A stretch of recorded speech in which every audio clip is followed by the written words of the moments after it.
The Tasha Melody Show. The Tasha Melody Show. The Tasha Melody Show. It's the Talk Melody Show, bitches.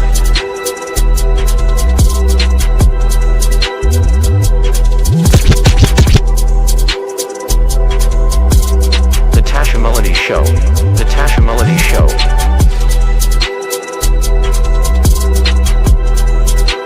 It's the Talk Melody Show, bitches. The Tasha Melody Show. The Tasha Melody Show. The Tasha Melody Show. The Tasha Melody Show. It's the Talk Melody Show, bitches. The Tasha Melody Show. So what's up? This is Tosh Melody from the Talk to the Melody Show, and you are tapped into episode 8 with us tonight. Tonight, I have a very special guest, the legendary Mccoy. Hey Mo, how are you? What's up? How you doing? I'm great. Thank you so much for joining us tonight. All right, so glad to be here. Thank you. So for our viewers who do not know who you are, can you please introduce yourselves to our viewers tonight? Hello, everybody. My name is Mccoy. I'm a filmmaker, actor, digital media master, and I got a lot of different hats. But my main thing is acting and filming. Thank you.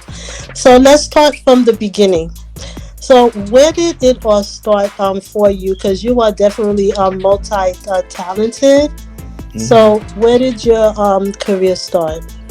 I think my career started in music a long time ago. I was a part of a rap group called the Nappy Head Assassins out of Grand Rapids, Michigan. Shout out to all my guys. We was real ambitious, and you know we took like three or four different neighborhoods and made a group of 9 people, and we was rapping. And during that process, I picked up a camera because it was so much good stuff happening. I wanted to film it. I said, I gotta film this. You know, nobody's gonna believe that, you know, what I'm doing right now. I'm performing. I'm touring. I'm going to, we lived in Grand Rapids, Michigan. So we would go to Detroit, we would go to Canada, we would go to Chicago. And then we just start going even further, you know, Cincinnati. Shout out to all my guys in Cincinnati. I met people all over the world through just doing, you know, music and being ambitious. So, yeah, so it started with music with me. Mm-hmm. And then I fell in love with film at the same time because I was filming everything. Yeah. So let's take it back a little bit. How did the Nappy Head Assassin come together as a group? Okay, well, that started way back. My boy Meech, he was doing a show for this organization called 4-H. Mm-hmm. He was like, man, he was promoting it. He was telling everybody, hey man, I got a show coming up. I got a show. We like, what kind of show? What kind of show? What is this? I'm going. So me and my boy Sid Swift, which was my neighbor and my friend, we joined him at the show. It was at Rosa Park Circle in Grand Rapids, Michigan, and he had his drum set there. And he was sitting on his drums. He said, boom, boom, boom, boom, boom, boom, boom, boom, boom, boom, boom, boom, boom, boom, boom, boom. He said, I once had a girl. Her name was T. I bought her everything that I could see, but there was one little problem. She didn't like sports. She liked chains and cars and things of that sort. We was like, oh, he's rapping. You know what I mean? That's the 90s for you. Yeah, from that point, we started a group, and we said, we the 3-man crew. So we wrote second and third verses to that song, and we started performing it. And then we was like, we can't keep using drums. We need a beat. So we knew of this producer around the block on Cooper Street. His name was DJ Nap. And so we came over there and we was like, man, you need to get down with us, man. We rap, you make beats. Let's do it. And he DJ'd. So we booked our first studio session at a studio where you can only get one take. Oh. It was a one take studio. So we went in there and before DJ Nap gave us a beat, we used the deep cover beat from Snoop Dogg and Dr. Dre, and we rapped on that. And because we only had one take, so we went there and we rapped it. We did a song called "Lean to the Side," and that's where we fell in love with hip hop. Yes. Yeah. Those were the days, the 90s, definitely. Hip hop, that's when hip hop is hip hop. That's when music was music. Yeah. So, can you please let us know, so what was some of the challenges you faced in the music industry in the past? Just thinking of creative ways to finance what we were doing, because I ended up keeping a job. I worked at the radio station, but that was a way that we could cross promote it. You know what I mean? We could say, hey, check out this new Nappy Head Assassins, and then play our music. You know what I mean? And that's how we got ourselves hot. But then that's the way I earned some income so that we could travel and we could make our CDs and stuff like that.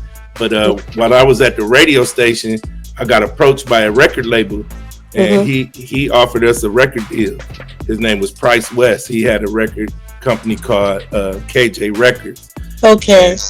And so we signed with KJ Records, and he really put us on the map. He paid for our studio time. We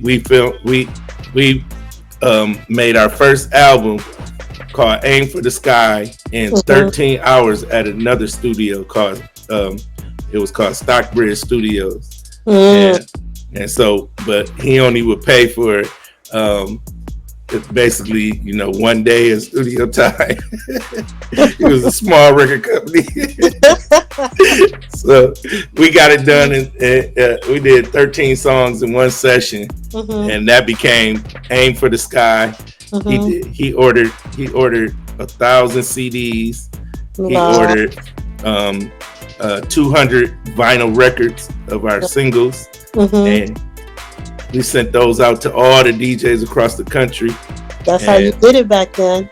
We ended up in this magazine right next to Jay-Z. It was called the Gavin Magazine. I cannot find one anywhere on this earth right now. But it was the Gavin Magazine, and we were right next to Jay-Z. And we were like, who is Jay-Z?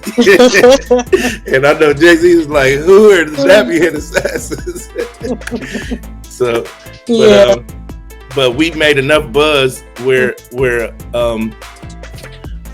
Loud Records wanted to buy the Nappy Heads, the name, everything, and the group and everything.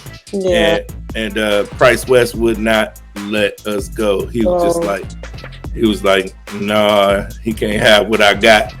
So that's what made me go solo, and a lot of the group went solo, because he actually, in the music business, the record company owns your rap name. You know what I mean? So we didn't know that. Yeah, it was tough back then, definitely. So moving forward now, you co-founded the group called Fireproof. Can you tap into that, and how did that evolve? Well, like I said, I started doing my solo thing, and then I got approached by a pastor to make some gospel hip hop. I hadn't heard any before. The only thing I heard of gospel hip hop was the Gospel Gangsters, and I ain't know nothing about gang banging. So I was like, I didn't kind of relate to it back then. and so I was like, I think I was more prone to the hip hop from the East Coast, and so being that we were in the Midwest, I did like West Coast music, but we just started doing our album called Speak Life, and I recorded that in the pastor's basement. Me and DJ Nap. It had the same DJ, had the same producer. A lot of the group got discouraged, and they just didn't keep going. Only like Sid Swift, DJ Nap, and that's about it that really kept going out of 9 of us. Gotcha. You know what I mean? Yeah. So I had Sid Swift featured on there, and DJ Nap, and then DJ Nap made all the beats, and I started touring, and I met a young man named Javen Love, and he was a young rapper, and he was like, man, I'm trying to get a record deal with Grape Tree Records. That was the gospel label around, and I was on my independent stuff. I had made my own label called Speak Life Records, and then Javen, he just kept pressing me about, can you get in touch with Grape Tree Records? You had a record deal. You should be able to get in touch. And so I just prayed about it a little bit, and then I thought about it, and I said, hey man, why don't we do our own thing? You know what I'm saying? Like, Grape Tree probably ain't gonna do you right anyway. So I got bad experience with record labels. Why don't we do our own thing? And he was like, man, I've been waiting for you to say that. So we end up pressing up 1,000 of my CDs and 1,000 of his CDs. His was called Godson Struggles and Tests. And mine was called EMC Speak Life. And I had this great idea to put on a church tour. I said, why don't we go, if we're doing gospel hip hop, why don't we go to the churches, to the youth department? You know what I mean? That's who listens to hip hop. And so I got on the phone calling church after church after church, all the way from here to California, from Michigan to California.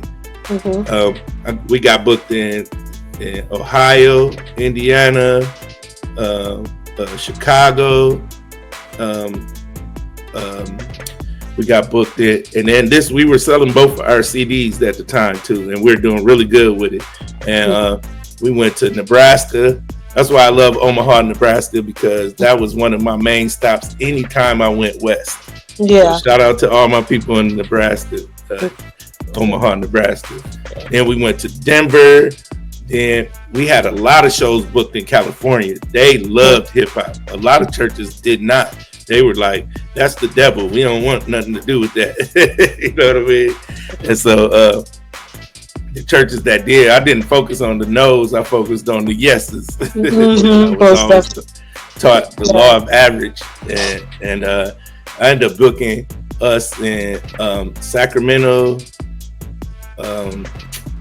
Oakland, San Francisco, LA, and we young going out there, not knowing nothing about these cities and stuff. And we was in the hood, we was everywhere, just everywhere. One time we was in Milwaukee, and we wanted to give our CDs to some people in the hood. So we walking in the hood, and there's a whole bunch of cats out there with guns and stuff. Like, man, where y'all from? Where y'all from?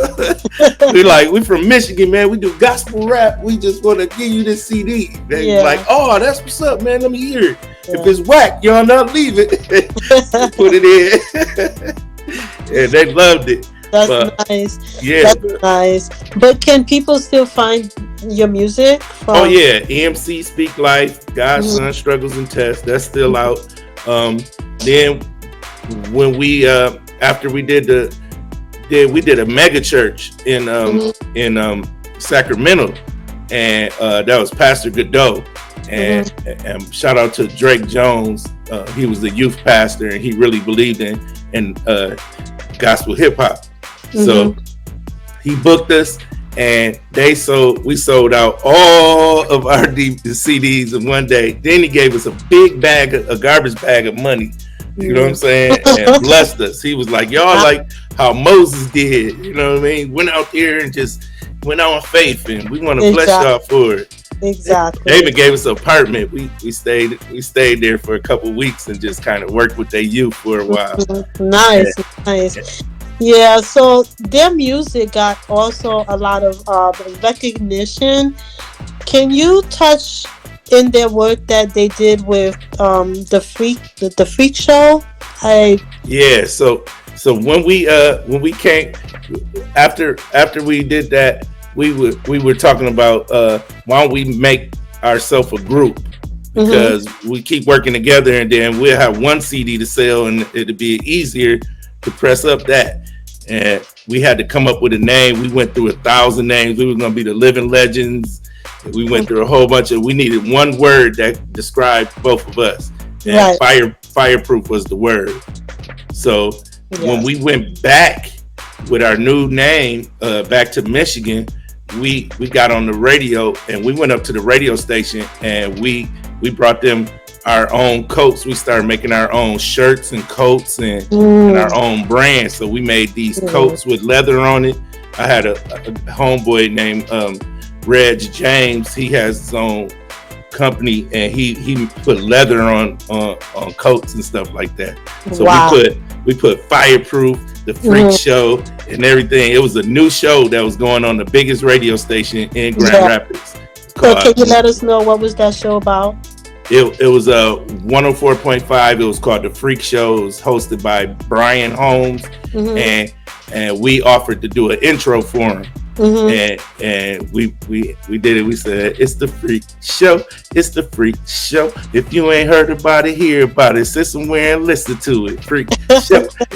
And people, they loved it. People loved it. It was on the radio for over 10 years. For the whole show's existence.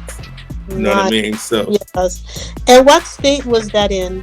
That was in Grand Rapids, Michigan. Nice. Okay. So that got us on a tour, because people heard us, and a company named T. Johnny, they wanted to book us for a tour, which was a relief to us, because we was paying for everything. And it was tough, you know what I mean? Yes. Especially when we was on tour, and our van would break down. We would put our album cover on the van and drive it up, and then it'll break down. We'll make enough to fix it. It'll be back broken in. So the touring company was like, yeah, we'll give you a van. We'll pay for your gas, your hotel, and we'll pay you. We were making $100,000 a year just touring colleges. You know what I mean? Nice. And so it really blessed us with that tour. You know what I mean? Because now we was making money, and we would pay for our own studio time and go make some more hits. You know what I mean? Yes.